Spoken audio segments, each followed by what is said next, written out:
Pause café. Pause café avec Ben. 11e émission, bienvenue sur Pause Café en ce samedi. Qu'est-ce qui est minuscule, agaçant, presque ridicule, mais capable de faire perdre le sommeil, de déclencher une guerre ou de révéler les failles d'une personne? Eh bien, bienvenue dans cette 11e Pause Café avec Ben, heureuse de vous retrouver comme chaque semaine. Allez, je vous donne la réponse. Minuscule, agaçant, ridicule, urticant, c'est le... Moustique. Bravo! Les moustiques de l'été et ceux de la littérature, des films et tout cela en musique. Avec une spéciale dédicace pour Bob le moustique, celui qui m'a piqué cette nuit. Alors c'est quoi un moustique? C'est un bruit, bzzz, puis une piqûre, puis une démangeaison. Ça gratte. Et soudain, toute la nuit, tourne autour d'un être qui pèse moins de 3 mg. Le moustique est peut-être le plus petit tyran de l'été. Chapitre 1. Et pourtant, la littérature a remarqué le moustique. Nous allons continuer avec Joe Dassin pour le moustique pour cette pause musicale choisie par Ben. Vous êtes toujours sur Radio 6 avec Pause Café, l'émission 97.2. Pause Café. Pause Café avec Ben. Vous êtes toujours sur les ondes de Radio 6 avec Ben. Pause Café, spécial moustique. Pas toujours comme héros le moustique, mais comme symbole. Le moustique rappelle que les grandes tragédies commencent parfois par de toutes petites choses. Les vrais moustiques qu'on rencontre dans la littérature, tout d'abord. Alors, est-ce que vous connaissez forcément le livre de la jungle, qui évoque les moustiques de la jungle comme une présence permanente, presque un personnage collectif?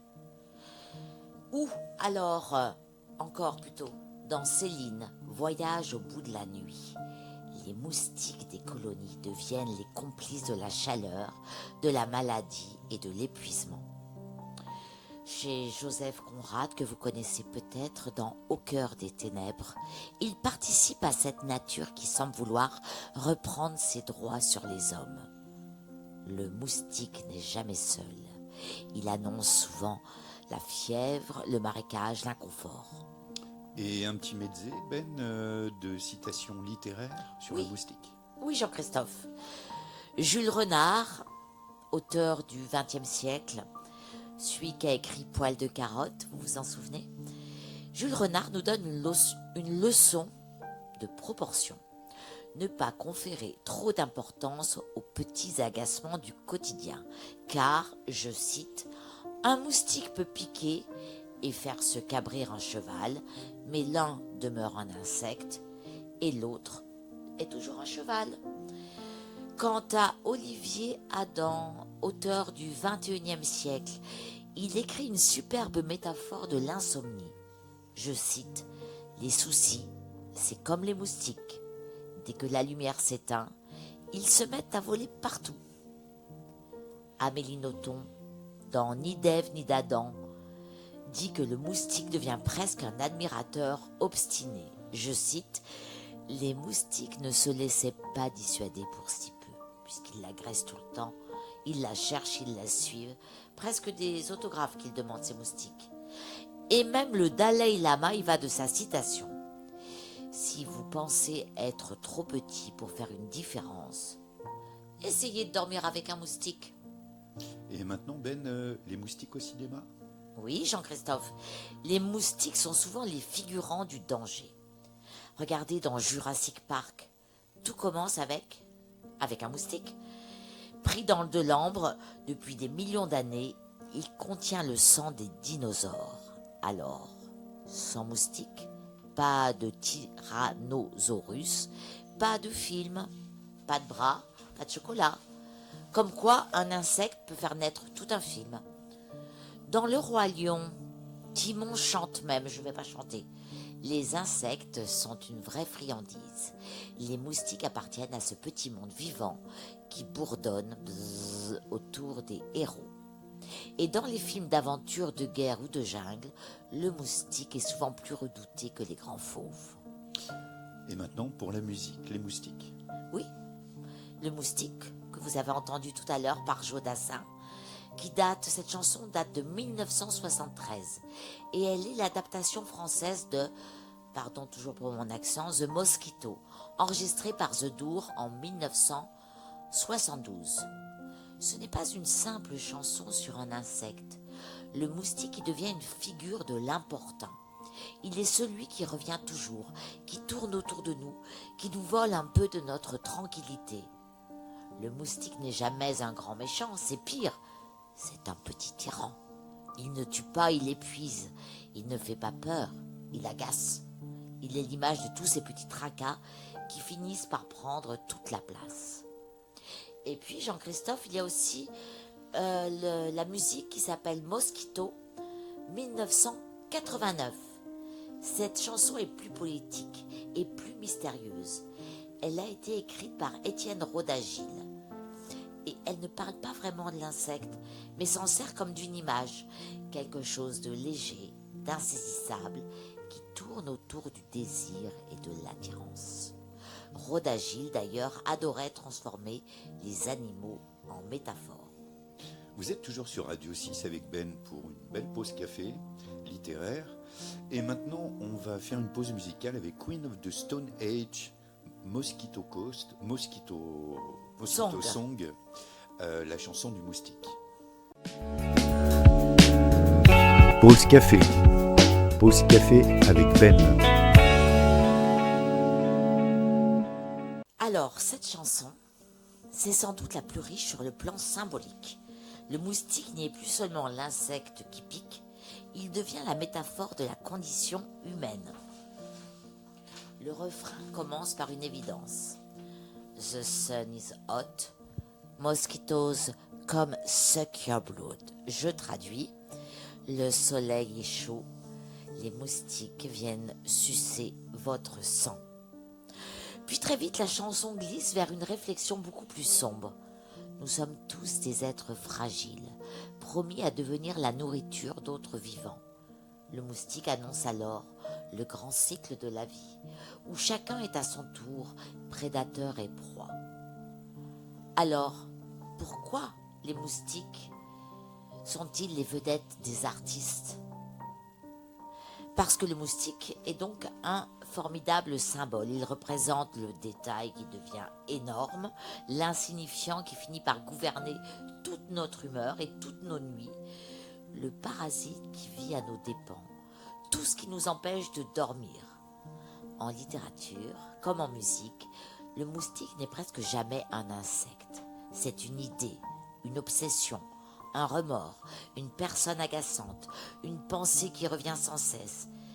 Et c'est peut-être cela qui fait sa force poétique. Il est minuscule, mais il occupe tout l'espace. Les lions rugissent, les baleines chantent, les oiseaux enchantent les poètes, mais le moustique, lui, ne fait qu'un seul bruit. Bzzz. Et pourtant, ce petit bourdonnement suffit à inspirer des chansons, des romans et des métaphores. Comme si les plus petites créatures étaient parfois les plus grandes révélatrices de nos fragilités. Alors, parce qu'un moustique rend fou, je vous laisse avec cette musique de Steve Reich, insupportable. Allez, pardon d'avance. Pause café avec Ben. Vous êtes toujours là avec Ben dans Pause café sur Radio 6, spécial Bzzz moustique. Chapitre 2. Ben, les moustiques littéraires avec Ben. Sur Radio 6. Sur Radio 6. Car il existe aussi des moustiques au sens figuré. Des écrivains qui piquent. qui grattent, qui empêchent de dormir. Ils ne mordent pas la peau, ils mordent nos certitudes. Voltaire, par exemple, est un moustique. Voltaire, vous connaissez, celui qui a écrit Candide au XVIIIe siècle. Chaque phrase pique un puissant. Écraser l'infâme, il écrit. 3 mots seulement, et c'est une piqûre. Voltaire attaque le fanatisme, les abus de pouvoir, l'intolérance. Il ne caresse jamais son époque dans le sens du poil. Vous pourriez dire, voilà un moustique qui bourdonne encore 2 siècles plus tard. Et puis il y a Jonathan Swift, au même siècle que Voltaire, celui qui a écrit Les Voyages de Gulliver. Dans Modeste Proposal, il suggère ironiquement de, tenez-vous bien, manger les enfants des pauvres. Quel moustique ce Jonathan! C'est une satire féroce destinée à dénoncer l'indifférence des élites. Une piqûre si violente qu'elle scandalise, n'est-ce pas, encore aujourd'hui. Et en ce sens, Swift est un moustique gigantesque. George Orwell, l'auteur de 1984, et gratte là où ça fait mal. 20e siècle. Vous savez, c'est lui qui a inventé le concept de Big Brother is watching you. Eh bien, ces romans empêchent de dormir parce qu'ils montrent comment une société peut perdre sa liberté. Je vous le cite, en des temps de tromperie universelle, dire la vérité est un acte révolutionnaire. Même si l'attribution exacte est discutée, cette formule résume bien l'esprit d'Orwell. Et puis il y a Albert Camus, j'en parle souvent d'Albert Camus, l'auteur de L'étranger. Lui, il dérange doucement, sans hausser le ton, mais une fois qu'on l'a lu, il continue de bourdonner dans notre tête encore longtemps. Mal nommer les choses, dit-il, écrit-il, mal nommer les choses, c'est ajouter au malheur du monde. Une phrase qui gratte encore aujourd'hui. Camus nous rappelle ici que les mots ont un poids moral. On repart au XXe siècle avec Victor Hugo, l'auteur des Misérables. Et je vous cite encore, « Ceux qui vivent sont ceux qui luttent ». Chez Hugo, la littérature n'endort pas, elle réveille. Jean de la Bruyère, au XVIIe siècle, avec les caractères, la Bruyère était un contemporain de Louis XIV, il a vécu à la cour, et dans les caractères, il s'en prend aux courtisans. Il dit « Tout est dit, et l'on vient trop tard ». C'est une phrase qui est dite pour piquer l'honneur, l'orgueil des écrivains et de chacun de nous. En gros, il n'y a plus besoin d'écrire, tout est déjà dit. Allez, on remonte dans le temps. Montaigne, XVIe siècle, avec les Essais. C'est un philosophe, Montaigne. Sur le plus haut trône du monde, on n'est jamais assis que sur son cul. Une des plus belles piqûres contre les puissants, n'est-ce pas?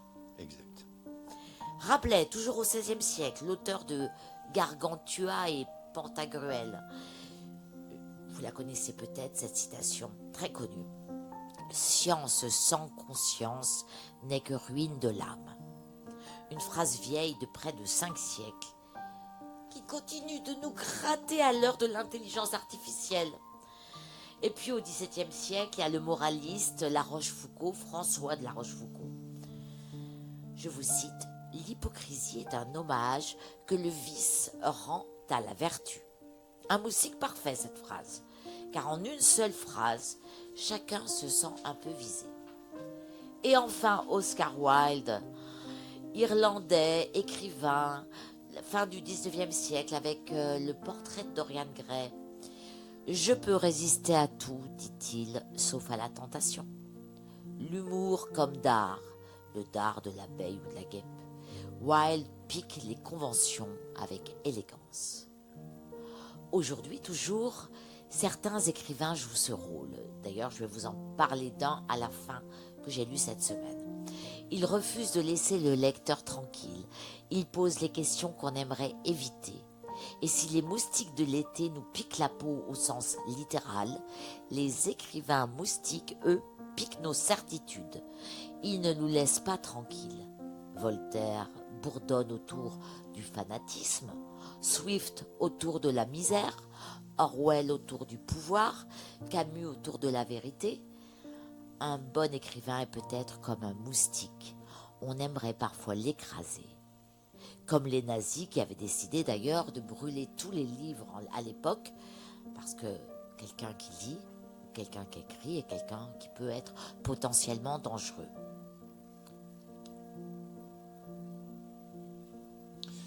Chapitre 3 maintenant, Ben, avec nos moustiques à nous. Quels sont-ils? Et vous êtes avec Ben sur Radio 6 pour Pause Café. Juste après chapitre 3, Philippe Catherine, Moustache. Pause Café. Pause Café avec Ben. Ça, c'est un moustique, Philippe Catherine. J'adore. Eh bien, les moustiques de notre été, cher Jean-Christophe. Et finalement, quels sont nos moustiques aujourd'hui? Pas seulement ceux qui tournent autour de la lampe la nuit, mais ceux qui nous empêchent de profiter pleinement de l'été. La canicule, les incendies, les téléphones qui ne se taisent jamais, les réseaux sociaux, les notifications, les embouteillages, parfois les touristes, le voisin qui tond sa pelouse à 7 heures du matin, le sable dans les chaussures, le ventilateur qui fait plus de bruit qu'il ne rafraîchit, les coupures d'électricité, ces petits riens qui deviennent immenses, comme le moustique. Et vous, qu'est-ce qui vous dérange? Vous gratouille ou vous chatouille, comme le dit la célèbre réplique du docteur Knock de Jules Romain. Eh bien, pour moi, je tends à tenter d'essayer de garder mon calme, même si c'est parfois difficile, même si c'est parfois salutaire de se mettre en colère. J'essaye de ne pas faire trop de mal à ma machine personnelle et à mon âme, et calmer ce qui n'est finalement pas très important. Est-ce que vous connaissez l'histoire ou la fable de Pierre et le loup? Car cette fable dit très bien: à Pierre qui crie au loup pour un oui ou pour un non, qui rameute tous les habitants à chaque fois qu'il y a un truc qui va pas, et le jour où il y a le vrai loup, Pierre crie au loup, et tout le monde croit que Pierre raconte n'importe quoi, et plus personne ne vient le défendre. Aussi pour moi, je tente de ne pas crier au loup au moindre moustique qui surgit dans ma vie, et tenter de faire avec. C'est pas toujours simple. Oh, quel joli bzzz, je me dis, ou à quelle belle piqûre, ou quel incroyable petit insecte glouton. N'est-ce pas, Bob? Bob le moustique. Bob le moustique. En tout cas, pour revenir à nos moutons, les grands écrivains savent une chose: les dragons sont impressionnants, les monstres aussi. Mais ce qui change vraiment une nuit d'été, ce n'est pas un dragon, c'est un moustique de 3 mg. Un bzzz, et tout le monde ou presque perd son calme. Peut-être est-ce cela, la littérature: faire beaucoup de bruit avec de toutes petites choses. Et pour conclure cet été, je vous souhaite peu de moustiques autour des chevilles, mais beaucoup de moustiques dans les livres, ceux qui piquent l'intelligence, grattent les idées reçues et nous empêchent de nous endormir sur nos certitudes. Ceux-là sont finalement les plus utiles. Et comme la semaine dernière, puisque j'ai commencé une petite habitude, mon conseil de lecture de la semaine, là aussi, c'est un moustique. Est-ce que vous connaissez Ali Bécher, un écrivain tunisien qui est mort en 2024, malheureusement? Je l'adore. C'est un auteur vraiment très exigeant, mais en même temps très dérangeant. Je vous laisse avec cette citation. Hop. Il a un souffle, Ali Bécher. Il parle souvent de Tunis. Je m'envole, je plane, j'ai bouclé ma ceinture, éteint ma cigarette, qu'on frappe les 3 coups, que le rideau se lève et qu'enfin retentisse le choc étincelant de la vie et du rêve, et que s'illumine la fracture de la nuit et de l'aurore. Allez, je vous laisse pour finir avec un cadeau de pure joie, une musique de Pharrell Williams, Happy. Au revoir. Et merci Ben d'avoir réalisé ce pause café sur les Merci à moustiques. toi. Au revoir. Pause café. Pause café avec Ben.